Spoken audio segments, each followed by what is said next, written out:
ఏంటయ్యా మురుగా సార్ కొత్త బండి తీసుకున్నావంట? నాకు ఒక మాట కూడా చెప్పలేదు.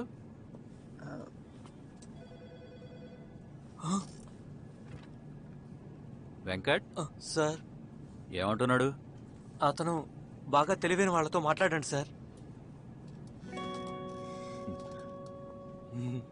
ఇక నుంచి పెట్రోల్ అలవెన్స్ నువ్వు కరెక్ట్ గా తీసుకో. దేనికి సార్? నువ్వు తప్పు చేస్తే నేను తిడుతున్నాను కదా. అవును సార్. మరి మంచి పని చేసినప్పుడు నిన్ను పొగడాలి కదా. సూపర్. ఇవన్నీ బయట. మళ్ళీ మనసు మారిపోయింది. మన బాస్ చాలా మంచివారా. 1000 రూపాయలు చూసావా? చూశాను. అయితే నా చేతుల్లో చూసావా? ఇదే మొదటిసారి చూస్తున్నా. ఇక కొట్టు. 0 చూసుకోండి. నా జీవితంలో జీరోనే తెలీదురా.